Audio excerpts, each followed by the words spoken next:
ديماس دارجارد.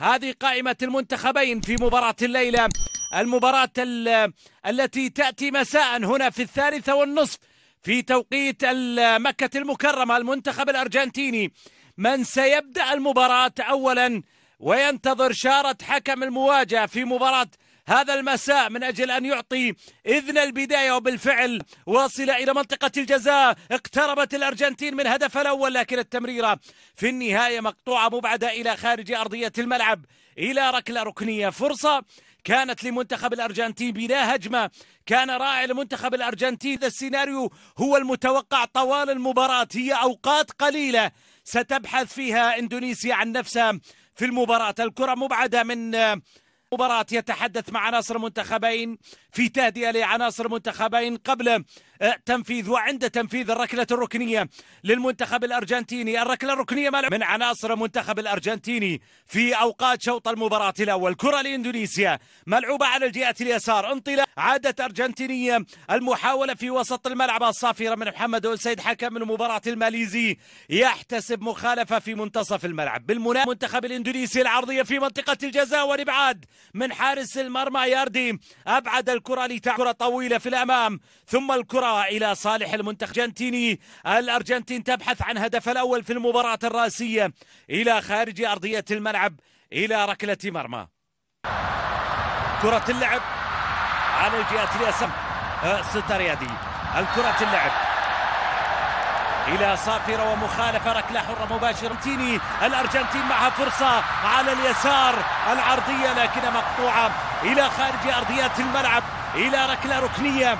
فرصة كانت للأرجنتين لتسجيل الهدف الأول، لكنه يجد بأن منتخبه لم يخلق فرصة واضحة صريحة باتجاه المرمى سوى تسديدة واحدة. ارتباك حارس المرمى على كرة في منتصف الملعب، محاولة مرور مع صيحات الجماهير الإندونيسية المتفاعلة مع الكرة الماضية ومع اللقطة الماضية، ثم كرة فيها سقوط صافرة، مخالفة، ركلة حرة مباشرة.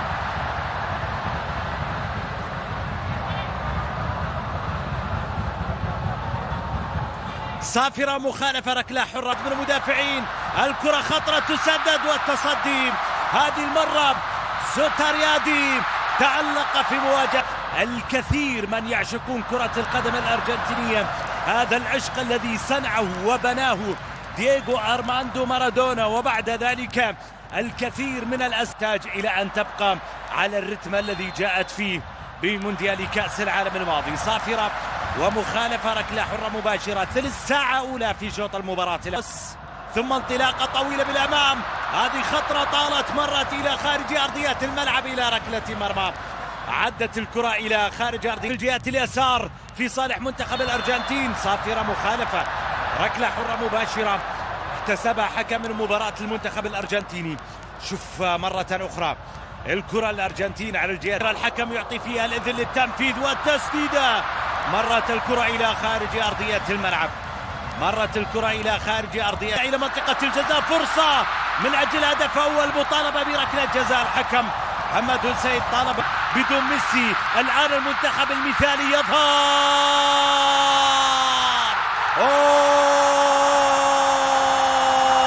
ستاريادي، ليس فقط الجمهور في ملعب المباراة من يحييك، كلها إندونيسيا تحييك في هذا التصدي.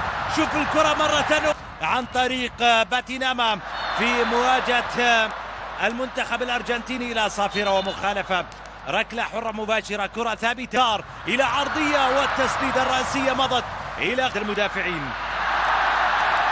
كرة إلى خارج أرضية الملعب إلى ركلة مرمى. طبعا أفضل مشاركة بالنسبة لإندونيسيا المنتخب الأرجنتيني في مباراة اليوم بكل روح. واجه المنتخب الأرجنتيني الذي يجد مصاعب.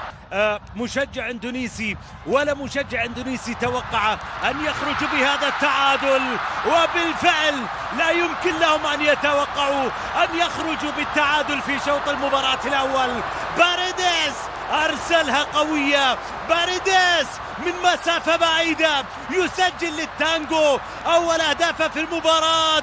هدف رائع من مسافة بعيدة تحدى فيها سوتاريادي وتحدى فيها المنتخب الاندونيسي الذي ظل الدفاع سد منيع امام المنتخب الارجنتيني، لكن كرة من تحضر في شوط المباراة الاول نتيجة ان شنتي وعناصر في المنتخب الاندونيسي كانوا قدموا تنظيم عالي جدا. تمريرة داخل منطقة الجزاء، الله،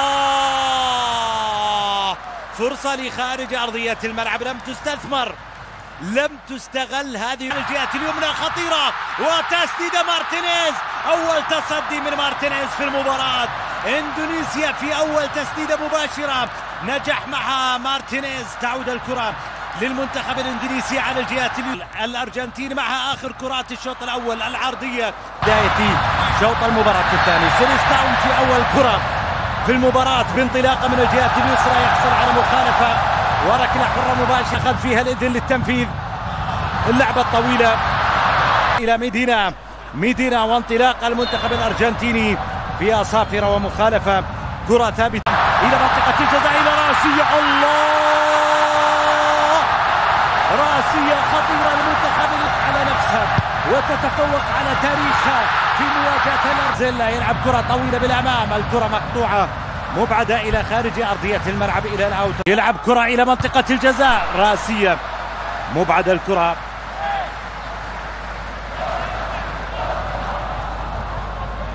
المنتخب الأرجنتيني عرضية بالراس،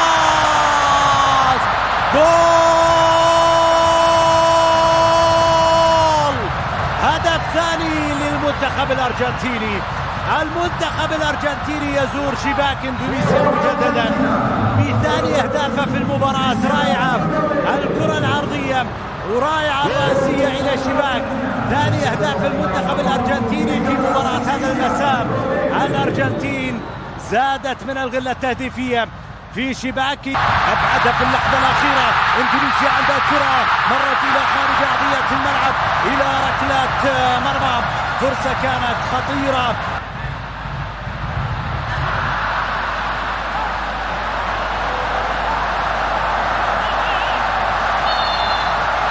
سليمان الكرة اللعب إلى حارس المرمى. الأرجنتين إلى تمريرة طويلة، طالت الكرة مرت لخارج أرضية الملعب إلى ركلة مرمى في صالح منتخب إندونيسيا. ما زال عند الأرجنتين هدف آخر يضاف على الهدفين. مباراة إندونيسيا والأرجنتين مباراة دولية ودية. تقام المباراة في إندونيسيا وتلعب المباراة بدون نجم الأرجنتين النجم ميسي. وتقدمت الأرجنتين بهدف في الشوط الأول في الدقيقة 37 من زمن الشوط الأول.